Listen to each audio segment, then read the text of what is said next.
This is News 6 Tonight.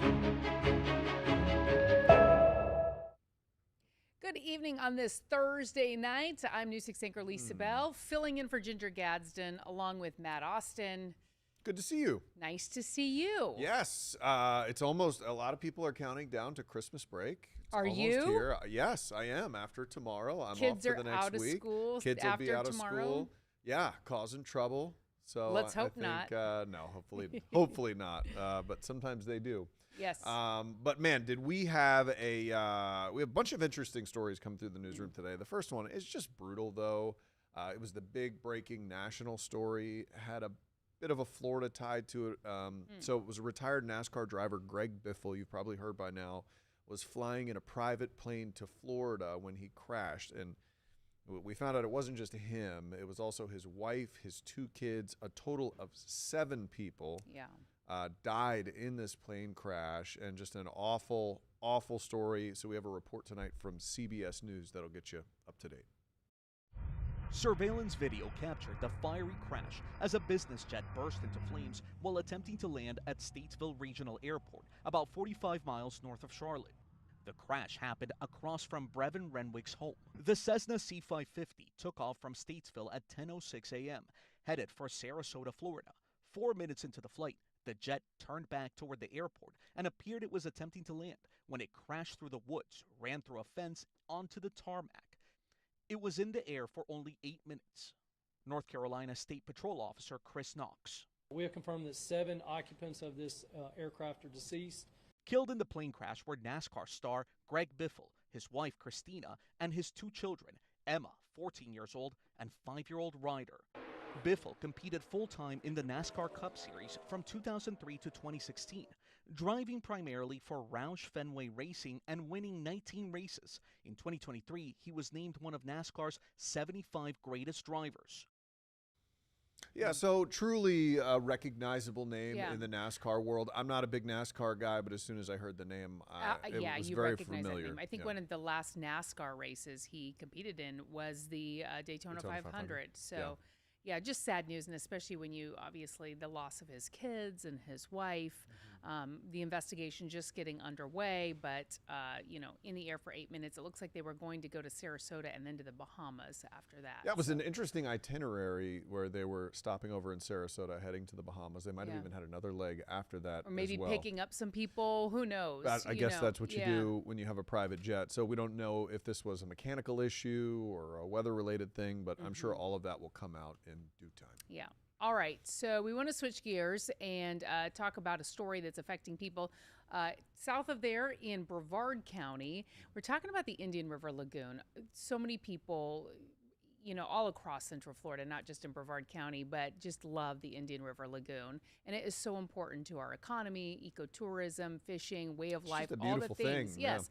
Unfortunately, it's been heavily polluted over the years. And one of the main sources of that pollution comes from septic tanks. And so the state of Florida has this program that's underway to help people convert from septic to sewer. It's not cheap to do something like that. No, but there is an effort underway if you are one of those homeowners to get some money to help you become more environmentally friendly.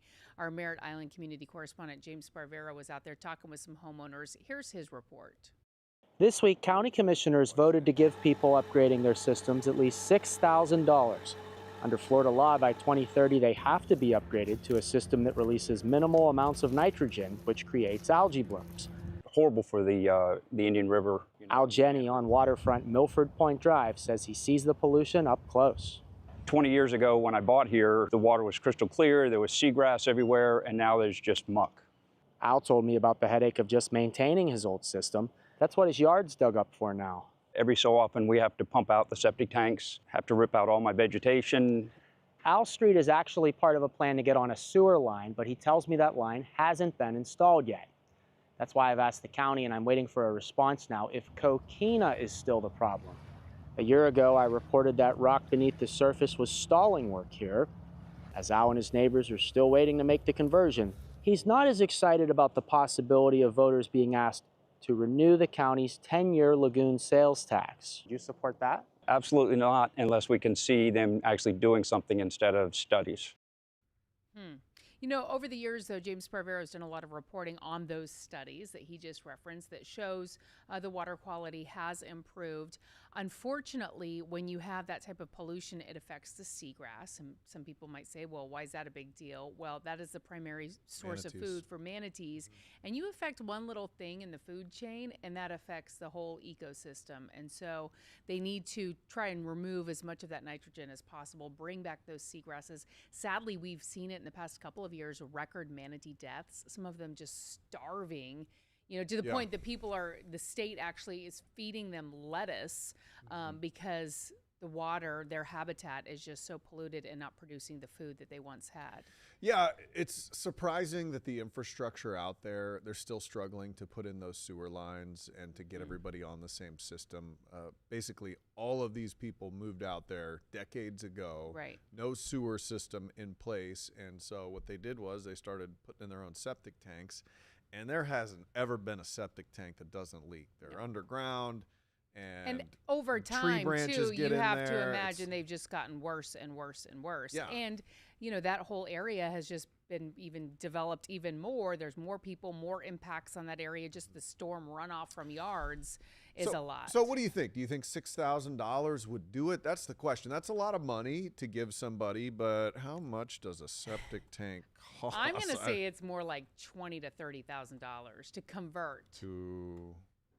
Because then you got to run a line to a sewer system. So if you just, if you just install the septic tank, which I don't know why I Googled that, that can be $15,000.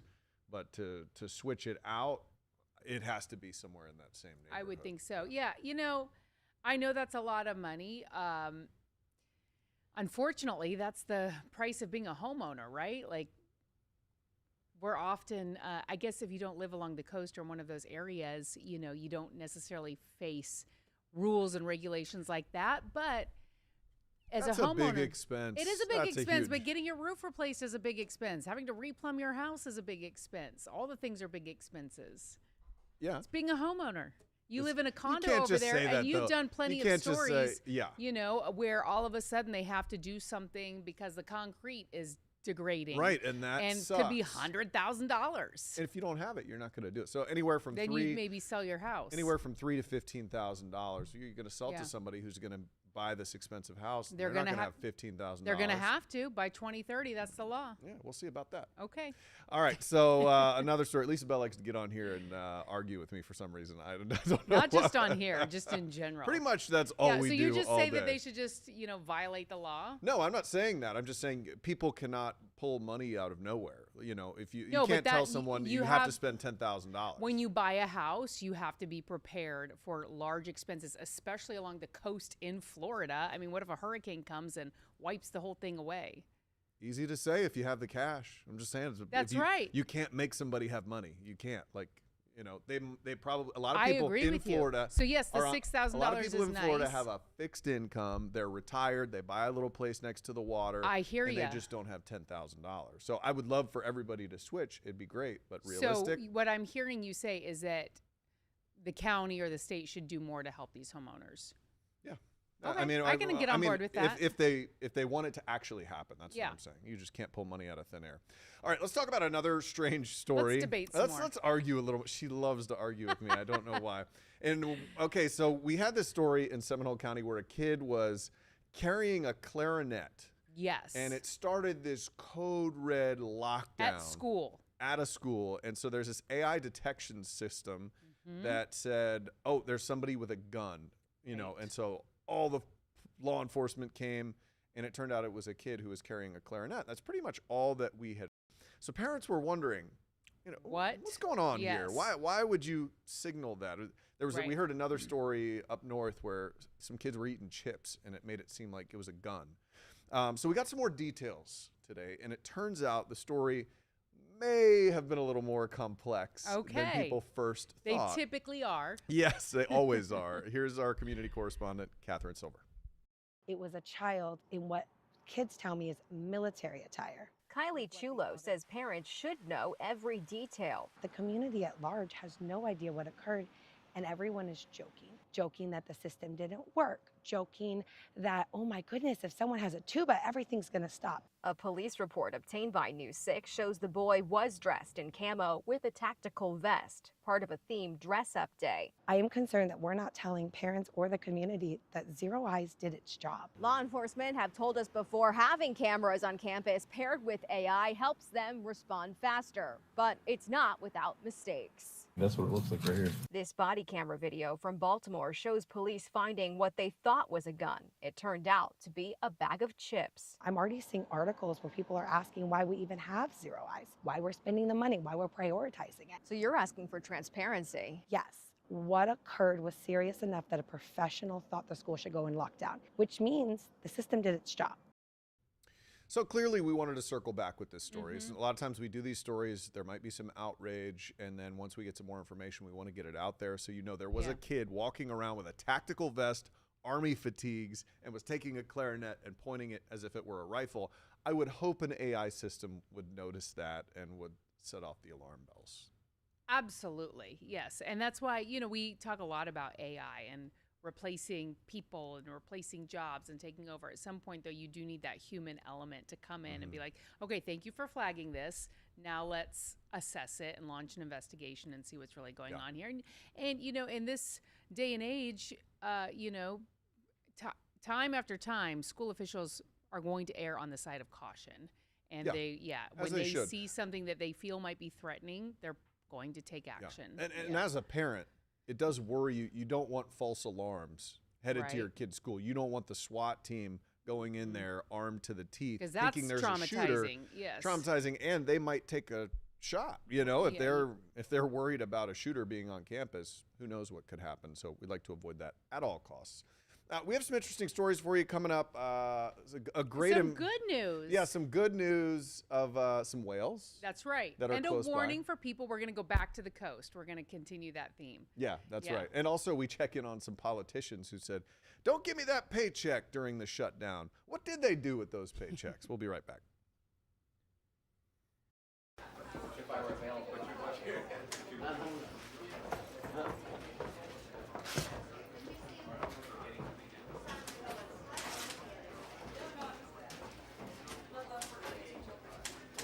Yeah, and we got the latest from the sheriff just a little while ago, I think. So we'll make sure we have that for News 6 tonight. Hey, thanks for stopping by. We know you're busy, but news doesn't stop, and neither do we. That's right. And this is News 6 Tonight, where we leverage this entire busy newsroom with our community correspondents, our producers, our content desk, and then we filter through that. We have a casual conversation about the news that impacts Central Florida. Yeah, we live here in the community and we rely on you for our neighborhood network because you're our eyes and ears as well, and we can't do it without you. So you can watch us all over the place, YouTube, News 6 Plus app, and clickorlando.com. While you're here, feel free to engage. Let us know who you are and where you're from.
Welcome back to News 6 Tonight. As promised, we're heading back to Central Florida's coastline, out in the Atlantic, where there is something magical that is taking place Pretty right cool, now. right? Yeah. Very cool. So it's also an alert for people who boat in that area, because off the coast right now is a North Atlantic right whale and her newborn calf. They have been spotted just off the Merritt Island coast. That's a mouthful to say.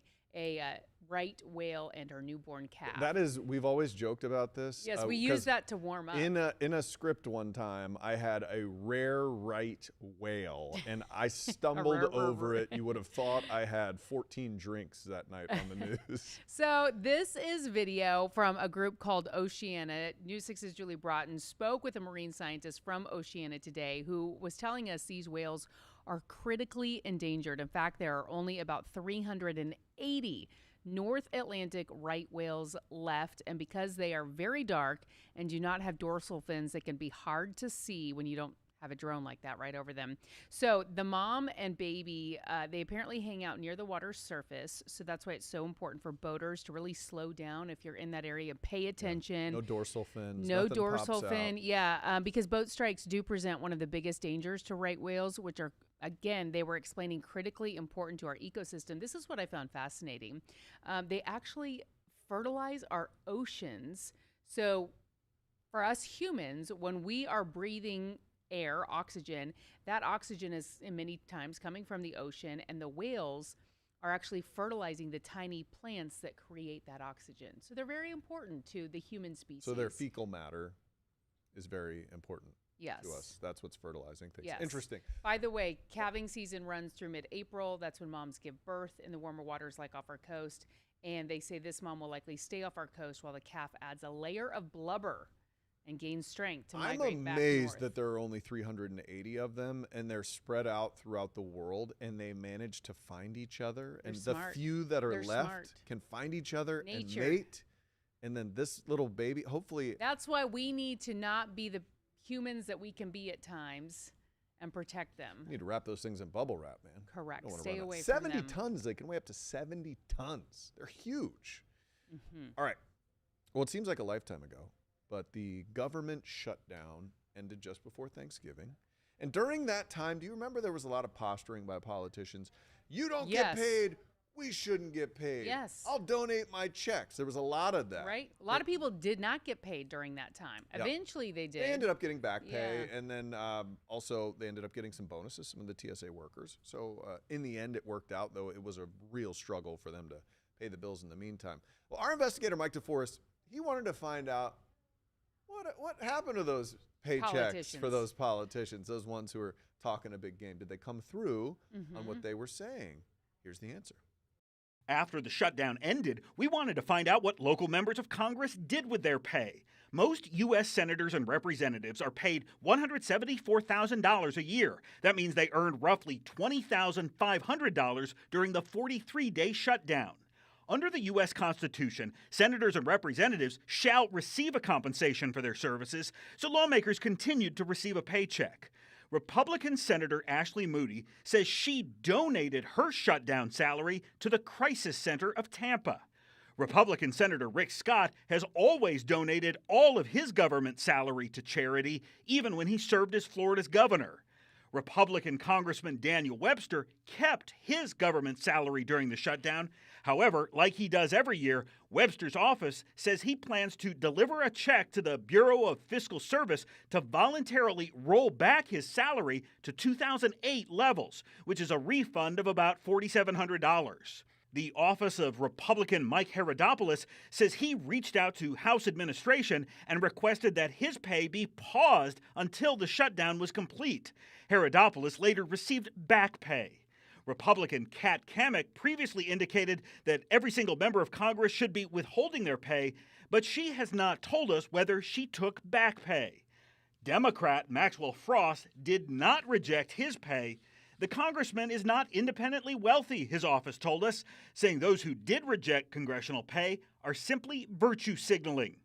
Democrat Darren Soto and Republicans Corey Mills and Randy Fine did not respond to our questions about shutdown pay. So Mike got a lot of answers there. I found it interesting. Yes, the ones who aren't accepting pay, like Rick Scott, he is a very wealthy loaded. individual. I don't know what his net worth is. He used to be worth hundreds of millions. He might be a billionaire at this point. I'm not sure. Yes, and we're assuming his net worth has only gone up. Yes, that tends to be the case when you're in Congress. We've seen that from both parties. Yeah. Congressman Maxwell Frost we've seen articles about him, how he can't really afford to live in D.C. He could Which is barely an expensive place. An apartment. I do think calling it virtue signaling is maybe a little excessive. If you're actually giving the money back, you're legitimately, not taking American taxpayers' money, which that's not really virtue signaling. That's actually you're doing it. Yeah. But in the same breath, you're probably not also saying, I can afford to do this because I'm worth $1 billion. That's fair. Yeah. I mean, that's kind of the I'm not reason. in my 20s or however old he is, and have really not a whole lot to my name at this point. But to be in your 20s and to be making $174,000 a year, a lot of people we'll would say, check in like a decade and see how he's doing. We'll see. We'll see if he can keep up with the Joneses there in D.C. Okay, let's get over to our meteorologist. We have Jonathan Kagis. He is joining us, and he has a look at the weather. And what'd you think about I was thinking about you when we had that right whale story. Really cool, huh? It's awesome. Yeah, Julie and I were talking about it today because she was talking to the experts. It's really, really cool stuff that it's there. And I hope that we get that number up again. And like you mentioned, they're hard to see, so it would be great if everybody can just pay attention out there. Of course, we know with the boating and the manatees, it always just seems to be the boats. Yes, so hopefully it is we can get illegal that. to approach a right whale. I want to make sure we make that point. Yeah, you can't be within 500 yards. Yeah. So not only should you just not do that and be a good person, it's also illegal to get too close to them. So there you go, and that's it's crazy whenever that has to come in, and there needs to be a law about that because obviously people do it, so they need to put that extra little bit of protection in there. So yeah, be mindful. And again, there's a big space as you mentioned, so you need to watch out and you need to be mindful of that if you are out there. Just one of the things you need to be watching for. Also, guys, watching for a couple of showers. We could use the rain, right? We especially along the I-75 corridor, we had a couple of downpours come in earlier today. Most of that though staying back off towards the west. We're going to talk about those showers that are still out there coming up tonight at 9:30, and we'll also have an update on the drought. Every Thursday we get the new drought monitor, and it did expand through parts of Central Florida. So not a good thing as we're talking about drought already in December. It's normally something we talk about as we get into February, March, April. So we're going to break that down coming up. All right, good to know. And we've got that Christmas forecast upon us, and I saw your 7-day today. I snuck a peek. Toasty. Looking, toasty, but nice, like comfy. It's nice. It's not very festive, but it's going to be nice. We won't build a snowman with this one. All right, Jonathan Kagis. Probably not doing that anyway. Thank you so much. We appreciate you. All right, when we come back, this is how we celebrate winter with Surfing Santas. We'll see you in a minute. You're doing a good job, Lisa Bell.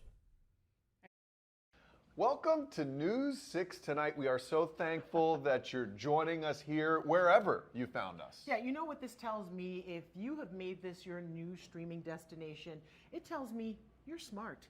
also good looking, because you chose to watch the news in a different way. That makes you really smart. Anybody can give you the news from a teleprompter or an old newspaper. We do it in a fresh new way. That's right. So check us out wherever you like to stream. We have this app for your TV, News 6 Plus.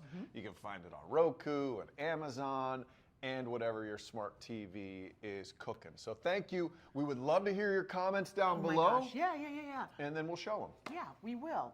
News 6 Plus. The plus is you. Ooh.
All right, welcome back on this beautiful Thursday night. We're about a week away, exactly 1 week away from Christmas. Oh, is that the case? Yes, it's crazy. I have one more very important present to get. You better get on that.